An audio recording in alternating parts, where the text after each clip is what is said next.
Hey guys. Um, Yo, Now listen up.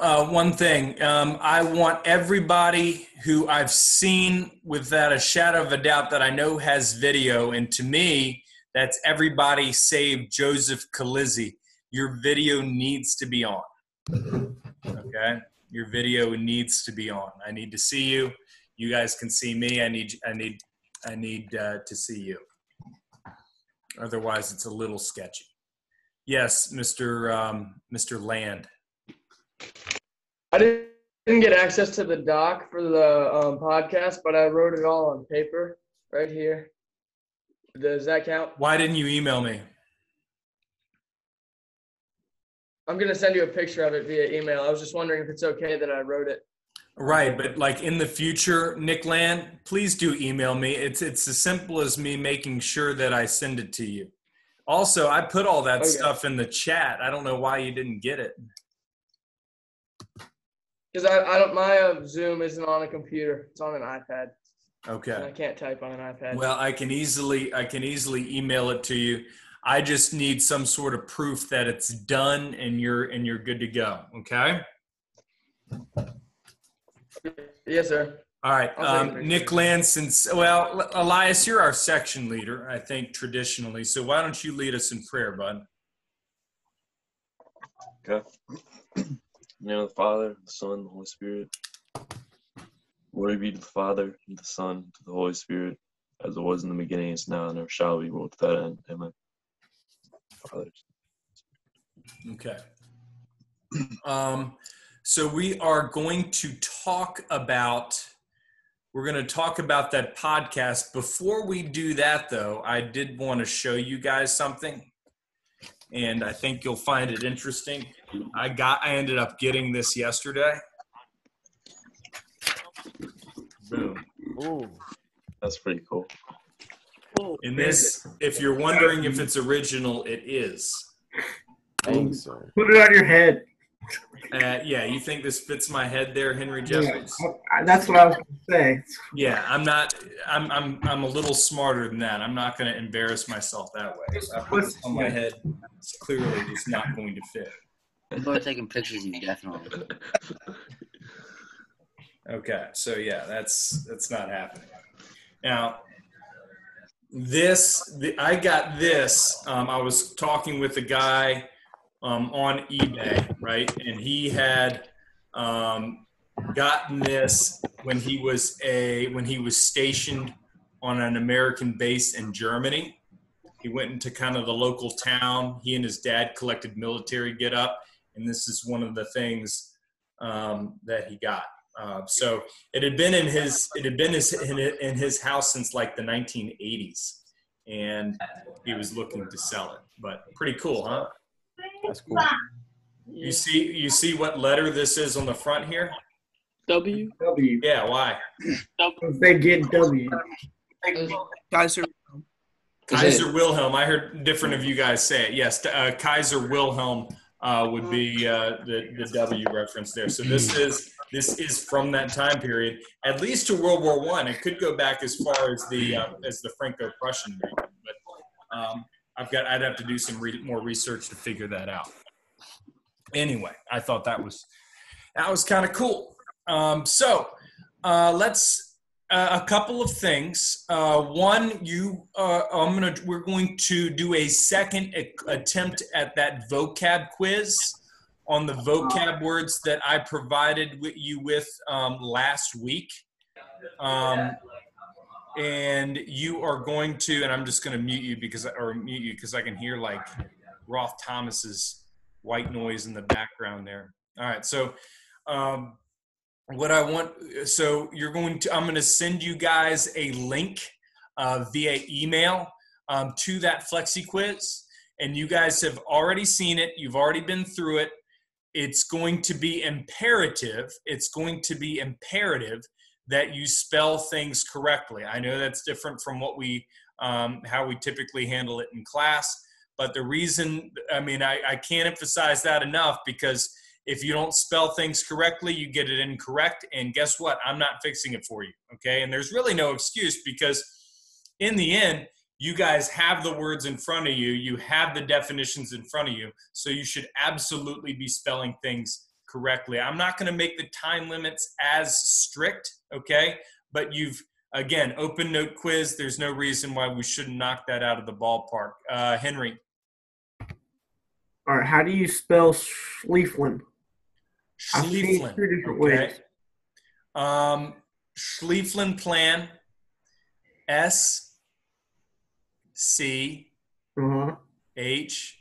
Yeah. Are you writing this down? Now I'm looking at it to make sure I spelled it right. Okay. Schliefflen,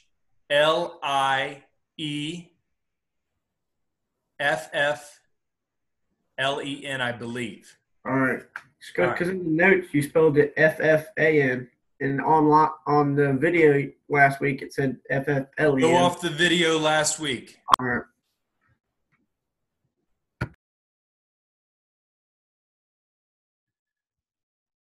I know we're not the best spellers in the world, but at the very least, we can copy things.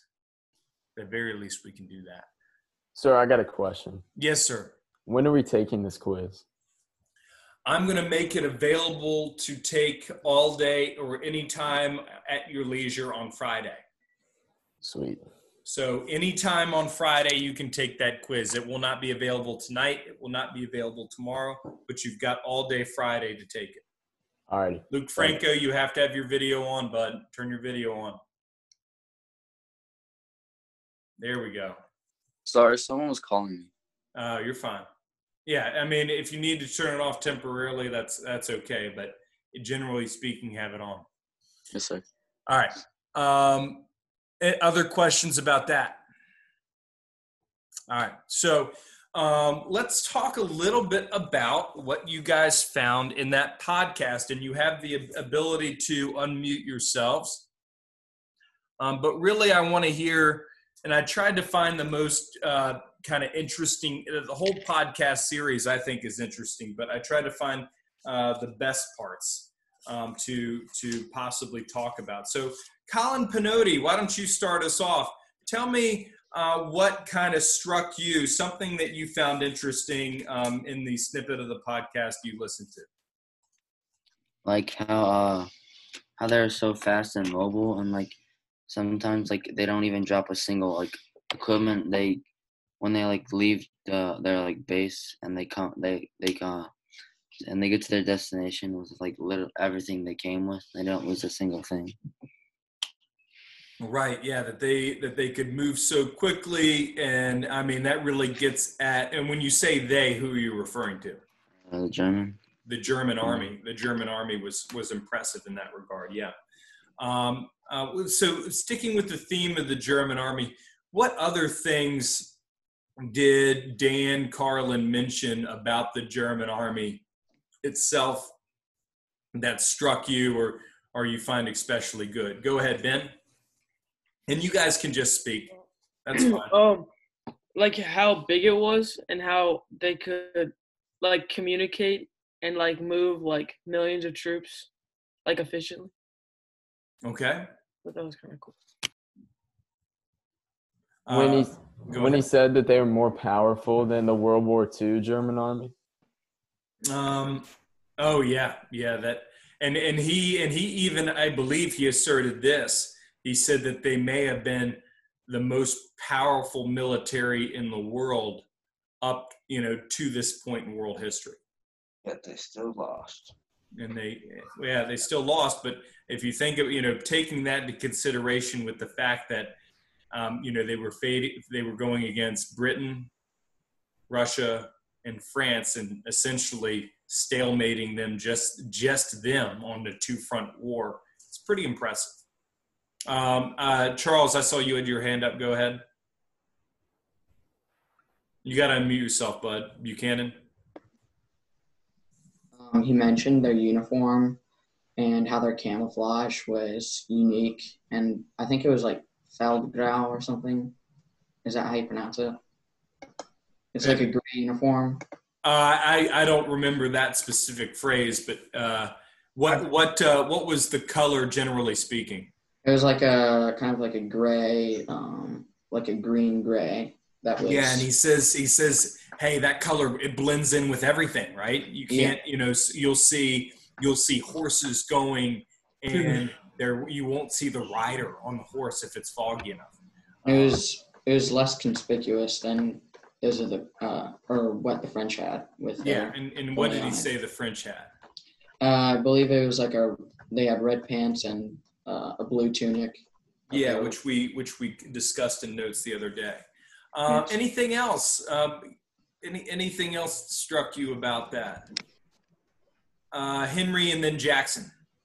Well, when he said that when they were marching into the town, that like 24 hours later they were still marching. 24 hours later, still marching through the town. 24 hours later, that gets to the size of that army, right? And it wasn't like it'd be one battalion and then maybe a few seconds later another. It was one continuous stream of guys coming through. Jackson and then Buchanan. The German cannon, I forget what it was called, but the one that weighed 300,000 pounds. Okay. Yeah. Okay. So, and what was the context for mentioning that cannon? Why did he bring that up? What was going on with it? They were using it against the Belgium. Yeah, against the Belgians. Okay, so tell me a little bit, Jackson, about that cannon. What that what kind of surprised you or struck you about that cannon? Well, their comparison when he compared it to the Napoleonic cannon, surprised me because the other one was 1,200 pounds and shot 2,000 yards, and I was kind of like, wow, that's pretty far. And then when he said this one shoots 7 times as far, that's impressive. Oh, it's mind-blowing. When he compares it to cannons that were just produced a few years prior, it's mind-blowing. Buchanan. And he also mentioned about the cannons that it wasn't even a long-range cannon. It was just for destructive purposes. It wasn't meant to shoot long range. Yeah, there we go. Siege cannon, right. And then what I was going to say is he gave an example of strong leadership they had within the German military. He mentioned General Ludendorff, I think that was his name, and how he took place as the commanding general of the unit when they first went into Belgium, and he was actually the one who planned the battle, but wasn't actually supposed to command it. So he took place of the dead general, and the Belgians surrendered to him. Okay. Let's see. Were the Belgians able to, or excuse me, when the Germans went up against those Belgian forts? First of all, let's describe those forts a little bit. What struck you guys about the forts themselves? Let's see. Nick Hanley, what'd you find? Say it one more time. The Belgian forts. What struck you about them? What was, how did Dan Carlin describe them?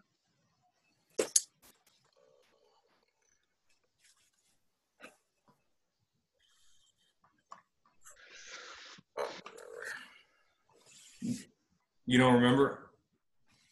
Okay. Did you listen to it? Yes, sir. Okay. Someone else? Connor? They were he said they were highly advanced, and they were underground, and stuff would come out of the underground, and like cannons and stuff, and they would shoot and then go back into the underground.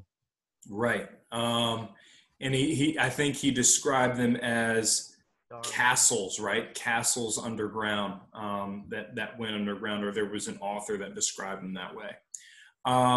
So the opening conflict, so when they the Germans bring in those siege guns, they fire on them, but then eventually the inevitability is they're on a time schedule. They got to send in German infantry. how does it go between the German infantry, at least at the beginning, and those forts? Does somebody want to share there? Go ahead, Ben Marks. The Belgian force just like completely just destroyed them, and there was like mounds of dead German bodies, and it was just like it was really hard for the infantry to take the forts out. Yeah. Until the artillery came. Yeah, it was really, really difficult to take those out. Any other thoughts there? Preferably somebody who hasn't spoken yet.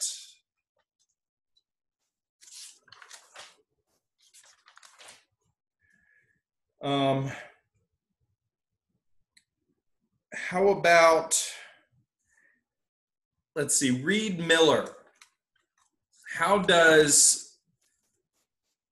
is Dan Carlin use primary sources effectively in his podcast? He has like multiple accounts of like German military officers in Belgium. He's like a Belgian one where the Belgian cavalryman talks about how the bodies were like built up and like he couldn't shoot, like the infantry couldn't shoot around them because there's so many bodies and they're using it as cover. Yeah. Good. Roth Thomas. He has like an Adolf Hitler quote in his podcast that talks about Adolf Hitler's German army. Okay. Really, yeah. What did he say about that? Oh, like he was talking about Adolf Hitler was talking about how like strong his army was or something. Okay. Yeah. Luke Franco. Anything to add? Anything that struck you from the podcast, or anything that you thought is worth mentioning that we haven't talked about yet? I think we've talked about everything I said. Everything you said, really? Oh, hold on. Okay, well then let me ask you this: as far as German propaganda, propaganda between the differences between the Germans and the British. How does Dan describe propaganda usage by both sides? I don't have that written down, but I have something else. Do you remember hearing about it? Yes, sir. I just don't really remember it that well. Okay, well, can you share something with me that you wrote down? Yes, sir. I had like some like small facts that struck me. Like when the German army like started walking, the head would already be like 29 miles ahead before the back would even start. Mm-hmm. Takes tremendous organization to carry that out. How about you, Joseph Calizzi?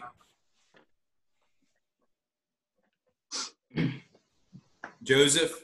Do you just want something I wrote down or something specific? Something you wrote down. Well, I wrote about how Dan compared the armies of World War I and World War II for Germany. Okay, well, we already spoke about that. Something else. Let me go down.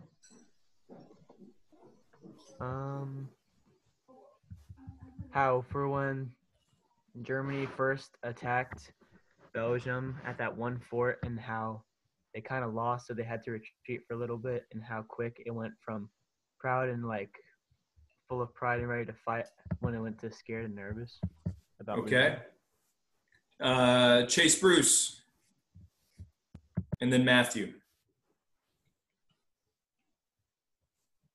You got to unmute yourself, Chase. Okay, there.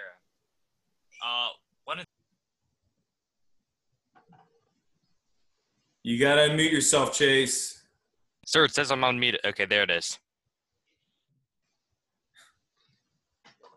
Chase. Sir. Hold the space bar if you want to. Okay, there. It says I was muted by you. But one of the things that I found interesting was when Dan was talking about how the First World War was the main turning point to modern realism. And that was right after he was talking about the quote. I didn't get who it was by, but it was quote, "War is hell and its glory is all moonshine." And that's focusing from like how it was the glory of the good old days to just being what's real to them at that very moment where it's talking about the moonshine, which for many people ended up to be like a drinking habit or whatever. So I found that interesting. Okay. Matthew?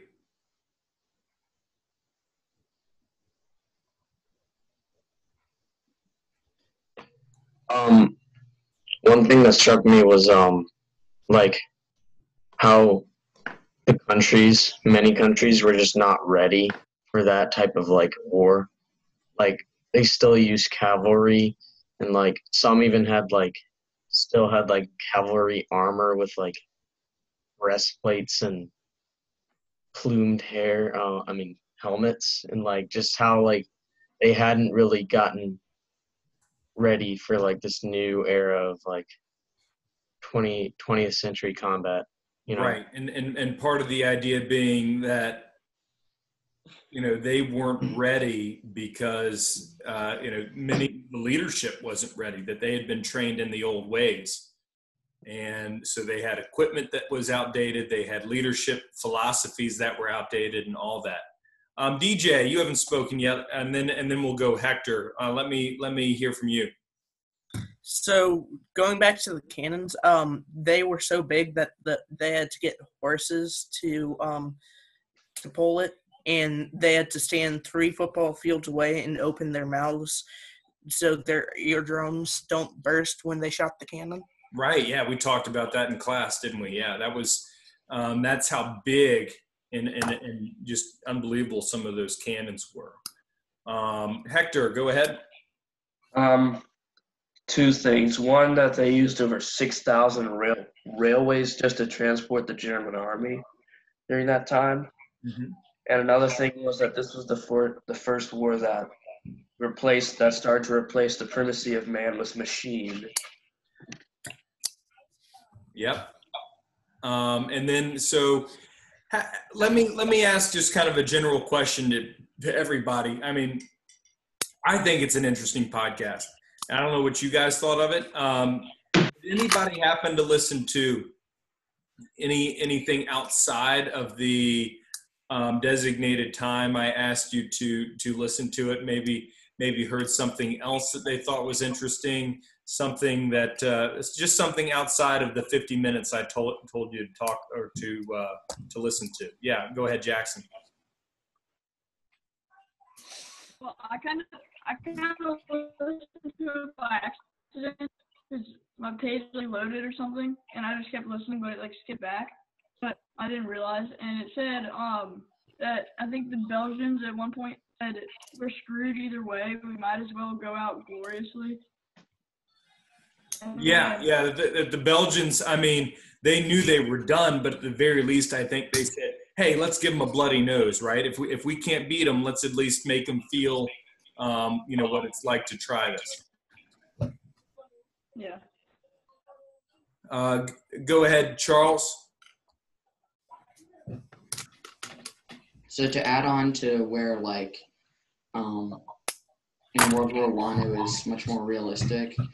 So I know that battles before that were showed kind of they were more romantic and how they marched in and their colorful uniforms, like the French probably, and that's a major difference that we were discussing earlier. So. Yeah, and have you guys have I think read in maybe some of your English classes the Charge of the Light Brigade?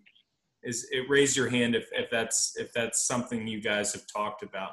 It looks like the sophomores are recognizing. Henry Jeffries, how does that kind of illustrate, how did the Charge of the Light Brigade illustrate kind of the romanticism of war at this point in time?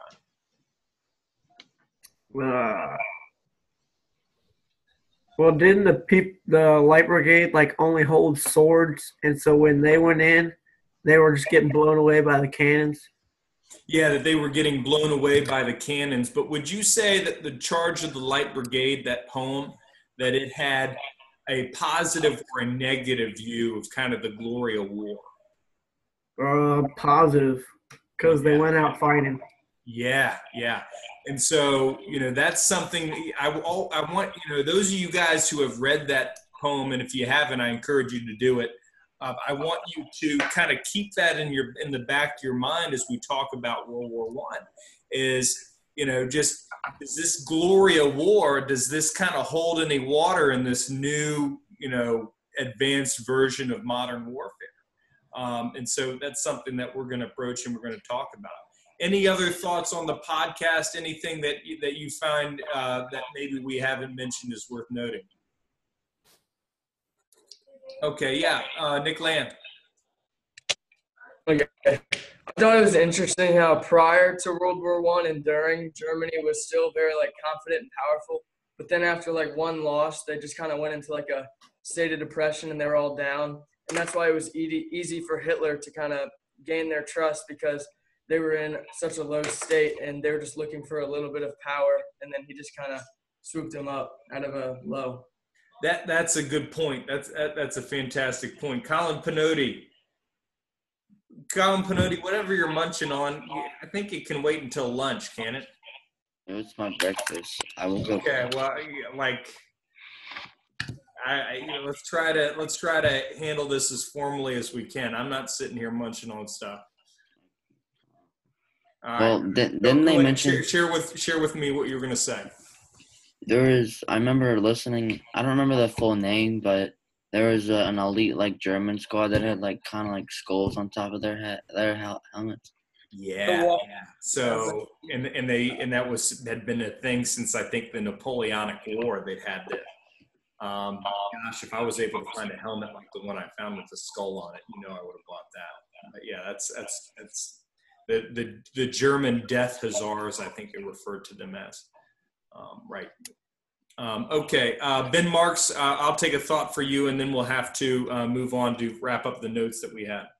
I just thought it was kind of cool that how whenever we talked about Prussia, we talked about the military and their strength, and then whenever they kind of took control of Germany, their military stayed strong and stayed at the top. I thought that was kind of cool. Yeah. Oh, for sure. They didn't change their They didn't change whatever. Yeah. Let me just kind of getting your opinion on it. Did you guys enjoy listening to the podcast? If you had to do that over other forms of homework, did you prefer it, or is that something? If thumbs up or thumbs down, I don't care either way. Just let me know. Henry Jeffries thumbs down. Chase hated it. Reed hated it. Okay, so Ben Marks liked it. Generally speaking, not crazy about it. Okay. Sure. That's good to know. Yeah, Hector. So if we could just listen to it and just say what we thought about it in class, I think that would be much better. But making us do a form on it kind of. Okay. So if we were to do something, so if we were to remove doing the form, Henry Jeffries, might you change your opinion on it? No, you just didn't like it. Nick Hanley, how about you? No, didn't like it. Okay, so I imagine there might be some of you guys feeling differently about it if we chose not to do it. We may do it again, we may not. I can't make any promises. All right, so what I want to do, because we didn't get to the point where we finished up wrapping up notes the other day, I'd like to get back to that if we can.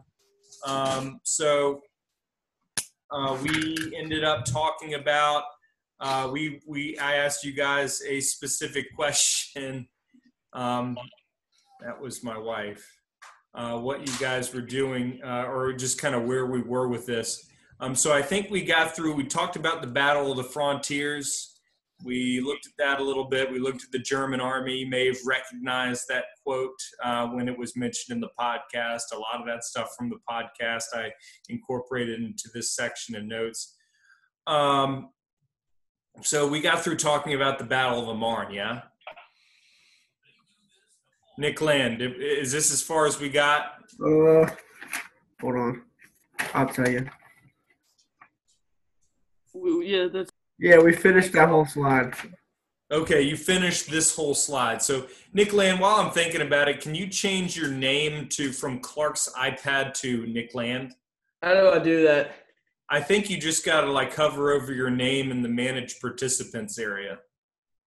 Participants. Or maybe you can right-click your own picture. I think you could even do that. I think I can rename. I got it. All right. Yeah, you may have to do it every single time. I find that I have to do the same thing. So there we go. So I'll change mine too, just to join you. There we go. All right. So we got through talking about that. We discussed the uniforms. Yes. Yes. Plan. Yes.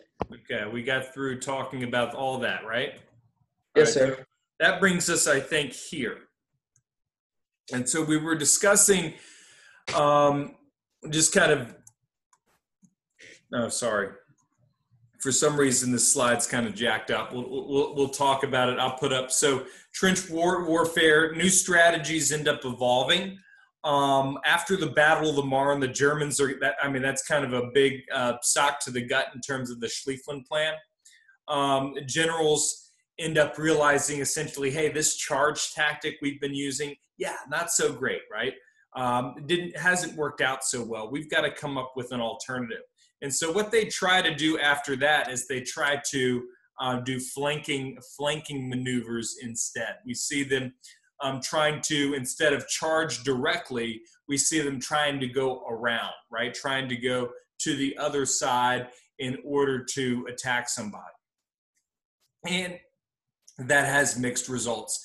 The problem is they try to outflank at essentially the same time. And if you didn't get point A, I'm putting it back up. Generals realize the charge is suicide.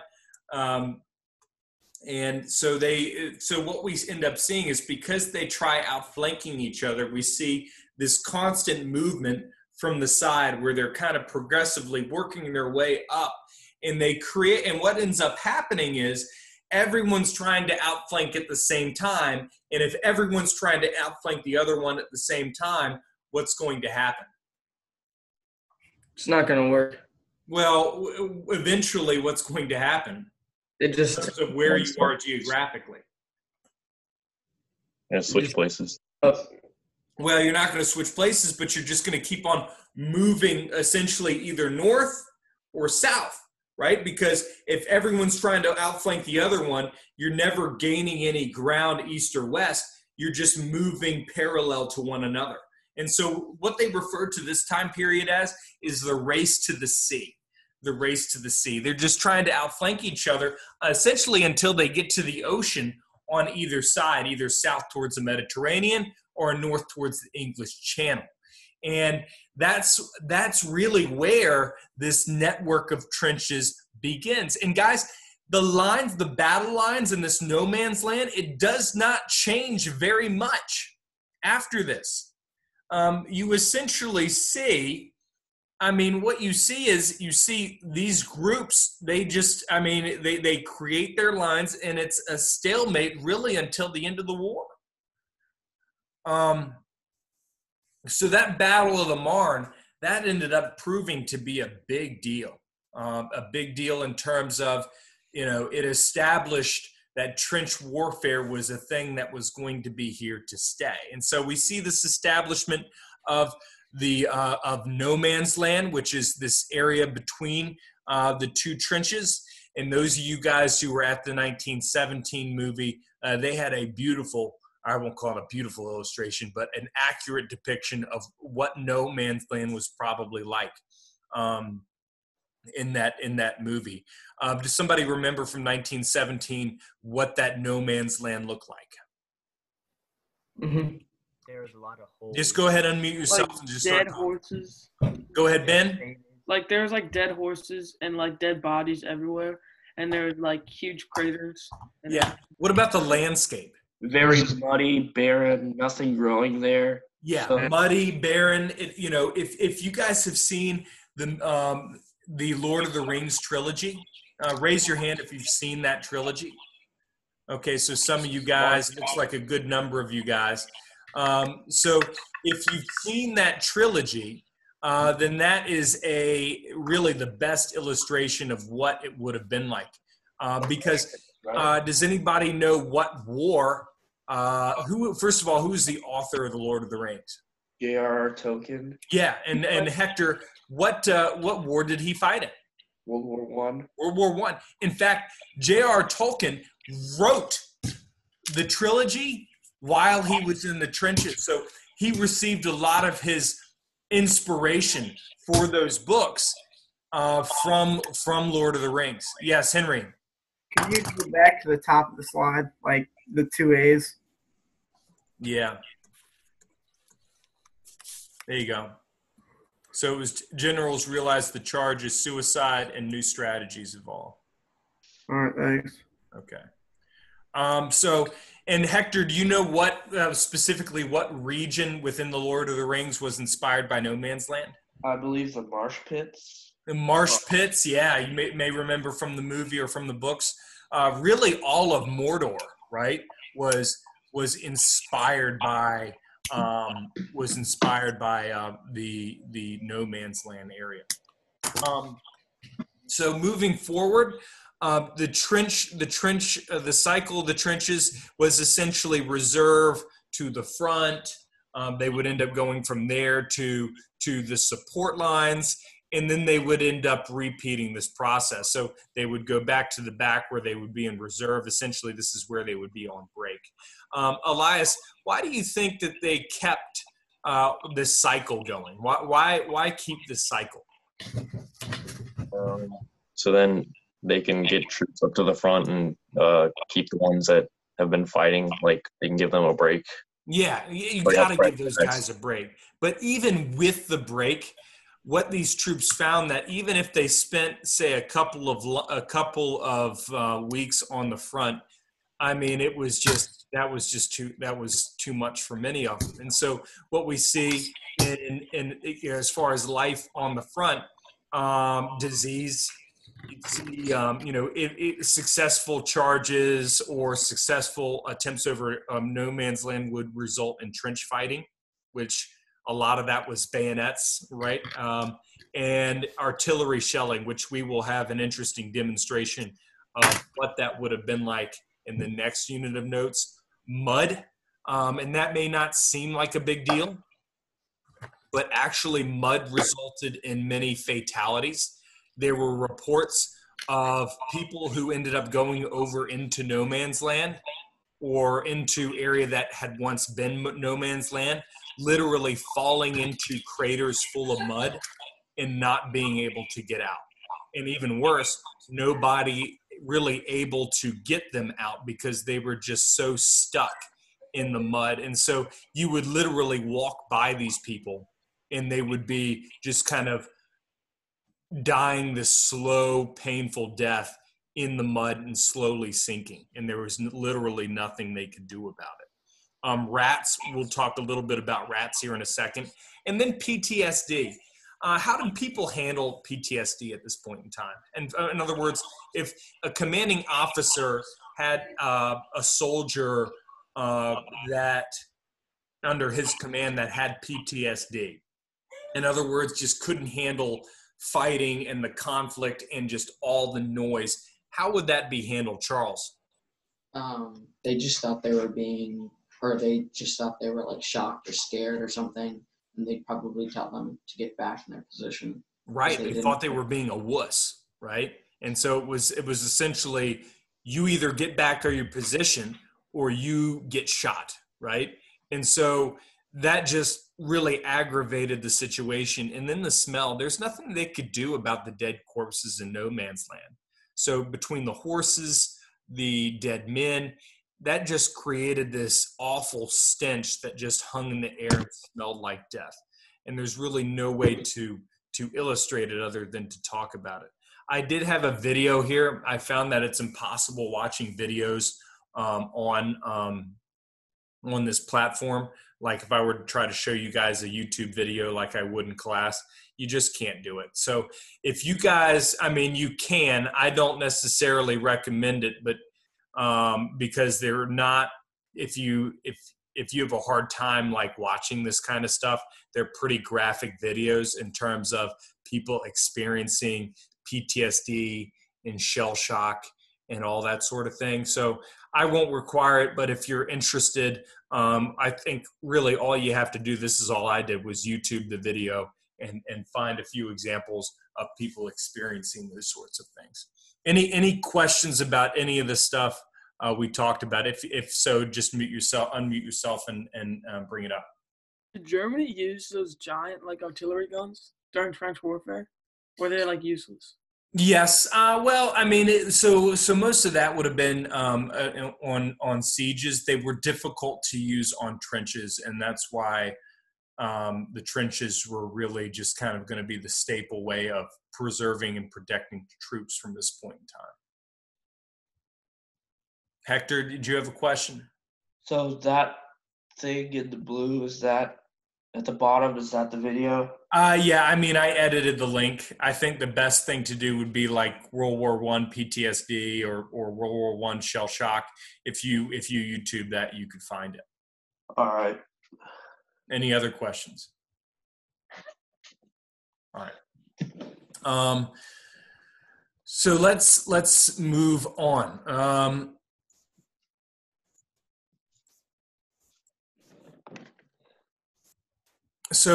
And here's an example, and this would have been a really this would have been probably the best possible trench you could possibly be in. They didn't all look like this. There were soldiers who, after the fact, described trenches as being very well lived in. They were very often tight spaces. This doesn't so much illustrate that. But what this does illustrate is kind of how you had to treat the trench life in terms of safety. Does anybody know the name for the devices they are holding? Periscope, I think. Yeah, it's a periscope. And DJ, what's the purpose of a periscope? DJ. Okay, I think I've lost DJ. Henry Jeffries. To look over things. To look over things, but without using them. What? Why? So they don't get shot in the head. So they don't get shot, right? And because literally people on the other side, or Germans or British, I guess, depending on what side you're on, had snipers, and they would literally snipe you. Okay, if any part of your body showed. So often there were people, popular habit during this time, not so much popular today, but pretty much every soldier smoked. All that a sniper would look for was a lit cigarette, because if you saw kind of the light of a cigarette from 100, 200 yards out, that what would be there? The head. And so you just aim the best you could for that cigarette, and you're probably going to headshot somebody. And so everyone had to be really careful, because sometimes you were in parts of the trench where you might expose yourself without realizing it. And you could literally, and there were reports of this, be in a conversation with somebody, and then the next minute they'd be dead, because part of their body, their head, had been exposed. Here's an example of what a trench would have looked like. And you get a sense for just how this works. So, you'd make your way this way to get to the reserve lines here. This would have been perhaps a support line. And then this would have been your front line. And I want you to take notice of a few things. One, how the front line is shaped. Why would they shape it like that? Maybe so, like, if someone was on the end, they couldn't shoot all the way down to the other end. Okay, so that's a good reason. If you have opposing troops invade maybe this portion, they don't have like a look at the flank, and maybe word has time to get down. What might be another reason? Ben Marks. I mean, yeah, you could say like, wait, I just completely forgot. Like, you could say that you could use it because like uneven ground or something, and they just had to make it like that. Not so much. Charles. If one part of the trench, if it was like hit with an artillery shell or something, it wouldn't like the force of the explosion wouldn't travel easily in that trench, but in a straight line it would. So so people in a trench that's like a straight line might feel an impact from the explosion. Right, yeah, and it's really about artillery fire. And Ben, this partially answers your question from the other day. Matthew Gasparini, fix your camera, please. This really gets at the point we were making the other day, or that Ben Marks was making about the cannons, perhaps. That hitting a trench like this would be hard in and of itself, but think about the fact that even if you were able to get an artillery shell somewhere in here, it's really just going to affect this area. These people over here aren't going to be impacted. So it's going to minimize the impact of any single one artillery shell. Now, what they would often do is fire lots of artillery shells to the point where this area wouldn't even look like planet Earth after a while. But, it's going to minimize the impact of artillery on trenches. Here's the trench itself. This is what a trench would have looked like. Often the term you'll hear is a parapet. That's going to be the area peering over into no man's land there. And you see this area here. Connor Murphy, why do you think they raised the trench above the ground?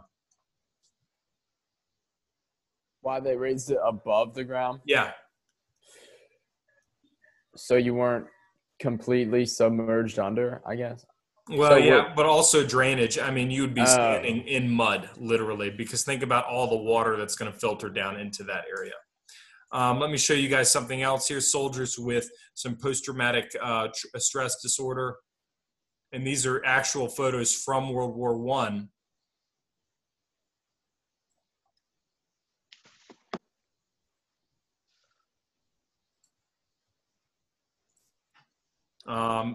But most of trench life was really just about this guy's not dead. He's just resting, and you would literally just be hanging out. Here's a couple accounts of trench rats. Luke Franco, would you mind reading that account for me, please? The rats were huge. They were so big they would eat a wounded man if he couldn't defend himself. These rats became very bold and would attempt to take food from the pockets of sleeping men. 2 or 3 rats would always be found on a dead body. They usually went for the eyes first, and then they burrowed their way right into the corpses. Okay, and so very often these rats would get like to the size of house cats, literally, by just eating off of dead corpses or even wounded people. Jackson Mann, would you mind reading that for me, please? Rats came up from the canal. Jackson, I'm sorry. I forgot that your connection sucks. Pinotti, go ahead.